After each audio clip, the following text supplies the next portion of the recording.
Hey, good evening. It's Monday, May 30th, and welcome to my channel, Everyday Talk 24/7. It's Memorial Day, and I'm doing the video late in the day, and so it's going to suffice for today's video is going to be today and tomorrow.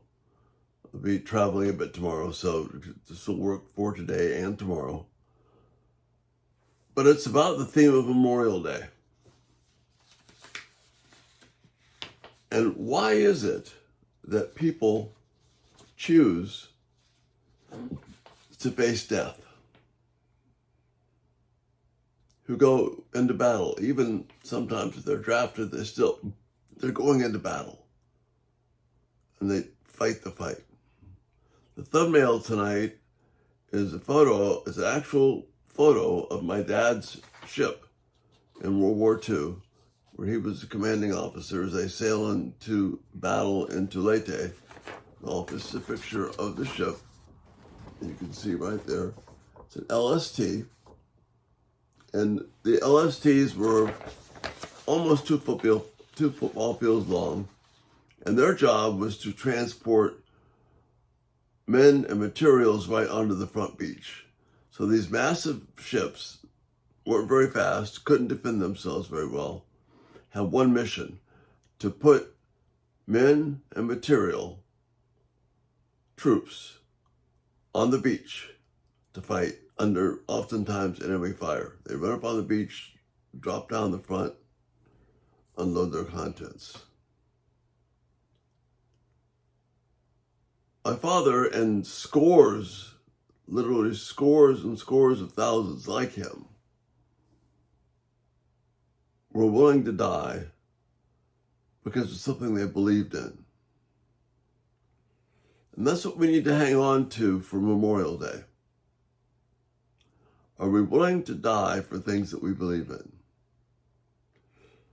And I think more and more as our country wanders away from the understanding of what it means to know God and trust God and live for something more than ourselves, we have to question, if we had a conflict today on the massive scale of a world war, which is not impossible, do we have young people, old people, willing to support it, middle-aged, whatever, who are prepared to die for what they believe? Or in many cases, we've replaced belief with something else, very nebulous. In some cases, we've replaced belief with something called imagination. As you know, there's a lot of discomfort and upset about our national anthem. And there's some people who, no doubt, if they had the opportunity, they would embrace John Lennon's song of Imagine as maybe that's being a good national anthem. So I'm doing a quick comparison here for you. Lennon Choose to Imagine said, imagine there's no heaven. It's easy if you try. No hell below us. Above us only sky. Imagine all the people living for today.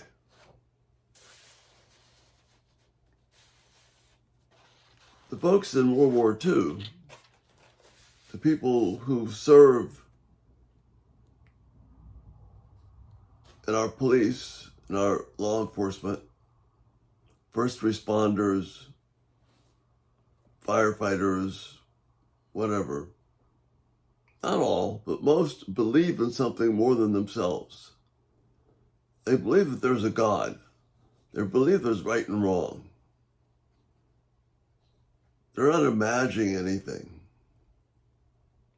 So rather than, folks like my dad, rather than imagine something, he believed something he was willing to give his life for. Imagine living only for the moment. If you live for the moment, why go to war? One moment matters just as the next. Rather than believing that you can do something now that matters. The next concept in the song is, imagine there's no countries and no borders. If there's no countries and no borders, why fight? accept that there is good and evil in the world. But if you imagine away evil, it won't go away. It's your beliefs that carry you. Imagine if there was nothing to die for, which is what the song is trying to talk about. Imagine there's no countries. It's not hard to do. Imagine nothing to kill or die for, and no religion too. Imagine all the people living life in peace. See, that's a recipe for tyranny.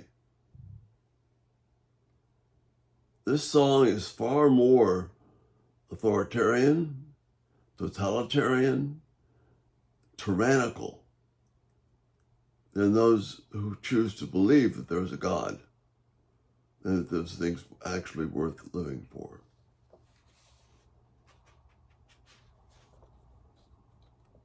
He wants to imagine that there's no possessions. He wants to imagine there's no greed or hunger. Those things can't be imagined away. The only reason that they will go away is if you believe, and then what you believe in. And is what you believe something you're willing to die for. See, the folks in this scene that are here,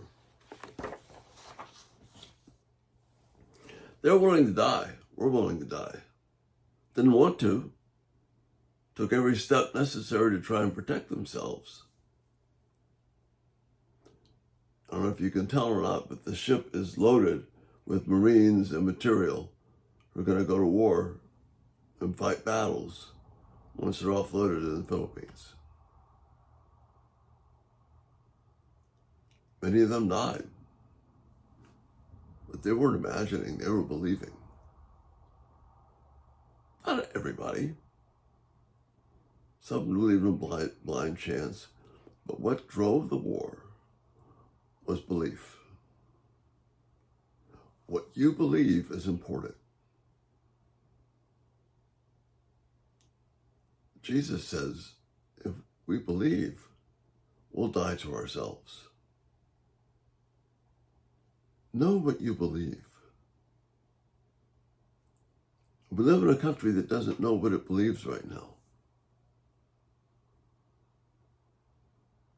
Where imagination has taken over.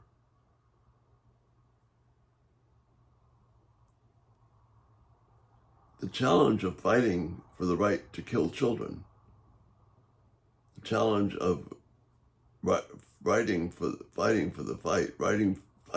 right to approve sexual immorality, whatever form that people choose to take it. That's not something worth dying for. Believing that there's a living God in heaven whose commands are loving and kind and just and pure and gracious. That's worth dying for. That's what people like my father chose to be willing to die for. This Memorial Day, let's pray that God will rekindle that spirit of not imagining, but believing that purpose exists in living for something greater than ourselves. Most importantly, living for the honor and glory of God. And that's the thought for this night. And again, this video will be for today and tomorrow. Thank you for being here. Check us out everydaytalk247.com. If you haven't subscribed, turn on post notifications. Thank you so much for being here. Have a blessed Memorial Day and a great May 31st. And Lord willing, we'll see you Wednesday morning. Thanks again for being here. Bye-bye.